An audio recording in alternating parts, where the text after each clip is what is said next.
Welcome to the Glenn Beck program, and a special welcome to those watching at the Hillary Clinton, George Soros-created Media Matters headquarters here in Washington, D.C. Yeah, I'm talking to you. I wanted to congratulate everybody at Media Matters on the totally awesome job that you're doing. Like the report you had just the other day on me, calling me a hypocrite for questioning the Ground Zero Mosque Imam Faisal Abdul Rauf, because as you noted in your press release earlier this week, I appeared to call Rauf a good Muslim in 2006, and your evidence, I must say, was overwhelming. Let me turn to Glenn Beck, because the Imam Rauf has said this is a group of people. This is not him. This is not all of Islam. This is just a group of people. Sure, that was it. Media Matters also showed the damning evidence that I appeared to gesture towards Rauf when I was saying, you know, good Muslims. Bravo. I could have gotten away with it if it weren't for those pesky kids. Obviously, I'm complete BFFs with Faisal. No, seriously.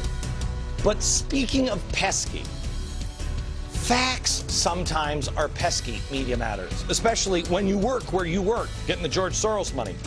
Let me show you how you at Media Matters originally reported the very same story from the very same interview in 2006. I wonder if they're the same. Not all of Islam. This is just a group of people. Sure. I believe it's a small portion of Islam that is acting in these ways, but I believe that it is important for all of us to look evil in the eye and crush it. Ooh. See, here's the problem. They're using the same, this one is now, and they're saying, see, I endorse him, he's good. This one is using the same video clip and saying, I hate all Muslims. That's weird. Using the same thing, highlighting different words. That's what, you know what, Media Matters, you guys are good. You need to keep looking at that interview, see what you can come up with. Now, I got it. Tomorrow, issue a third release where maybe I'm the imam and he's the crazy guy. That would be great. Hello, America. From Washington, D.C. all this week, because on Saturday, and you can see, they are building, you see over on the side, restoring honor on each side. Those are the Jumbotrons. I think there are 6 Jumbotrons all the way down past the reflecting pool. I'm hoping you come, or it'll be weird for me with just a bunch of Jumbotrons. But we are doing something absolutely amazing on Saturday. We'll give you more information on it. We would love to see you here. By the way, the weather here in Washington is incredible, and it is supposed to be sunny, pleasant, low humidity. I mean, dare I say it, God is smiling. Now, let's talk about Vice President Joe Biden. Came out yesterday talking about how great the stimulus has been, yada, yada, yada. I want you to listen to what the Vice President said yesterday. We're turning this great ship of state around that was wandering out to sea, and it's heading back to port. Now, look, now it's not happening as fast as any of us would like, and certainly not fast enough for the millions of folks who are still out of work. But there isn't any doubt we're moving in the right direction. There is no doubt that we're moving the right. There's no doubt. Okay. So I get that. We're headed on the right track. And there's no doubt. You know what? Can I tell you something? I kind of disagree with that, and that may be the understatement of the century. What do you think, America? You don't need an expert. What do you think? What does your gut tell you? Are we headed in the right direction? I want you to look at the track records. Joe Biden, me. Try to focus, you know, not on the hair plugs.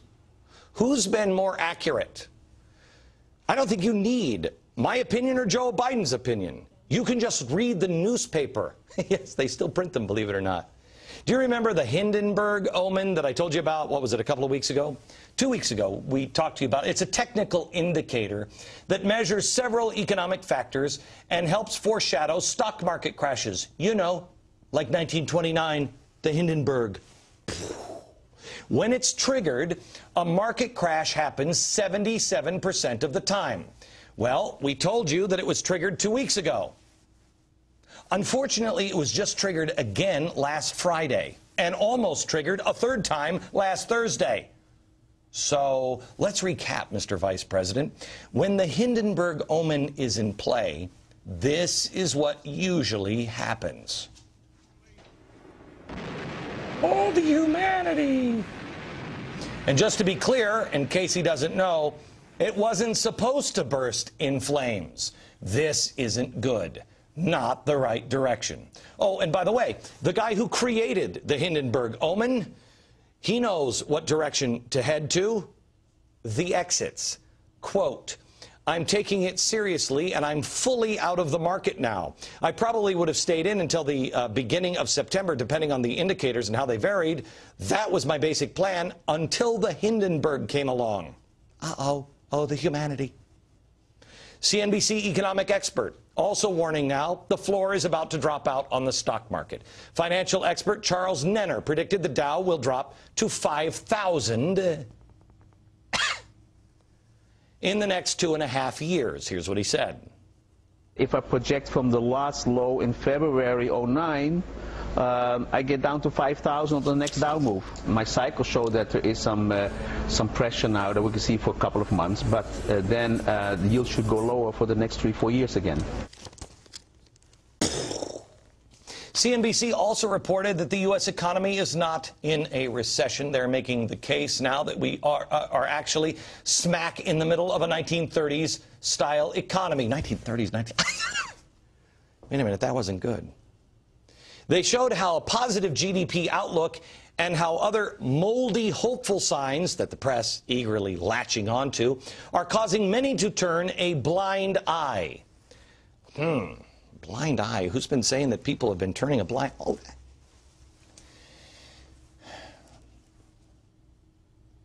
America, when I was on radio 4 years ago and I started talking about this stuff, I told you then, get away from politics. I took on President Bush. Nobody wants to report that. I took on President George W. Bush, and I said, this is insanity. Look what we're doing.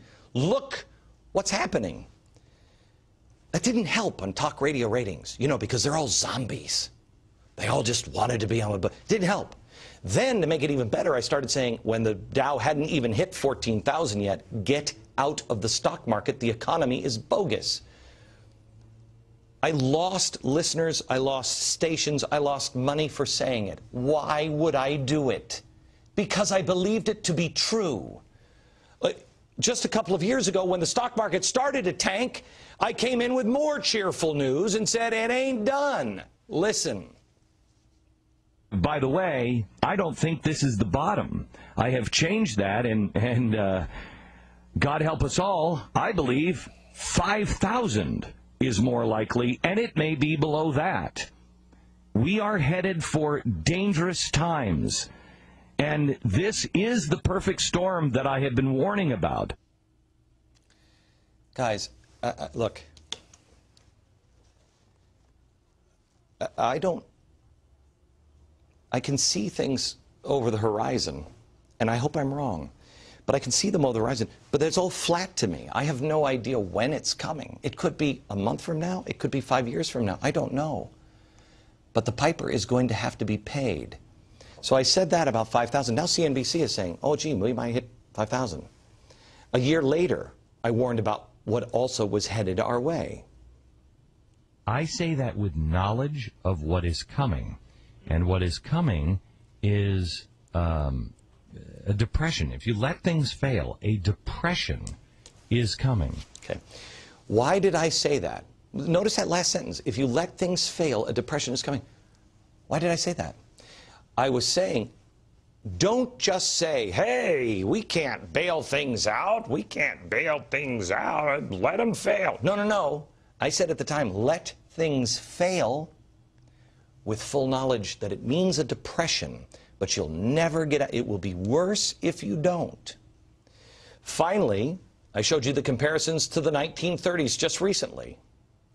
I don't think we should look to Japan. I think we should instead, we're repeating the 1930s. We're repeating the playbook from Woodrow Wilson and FDR.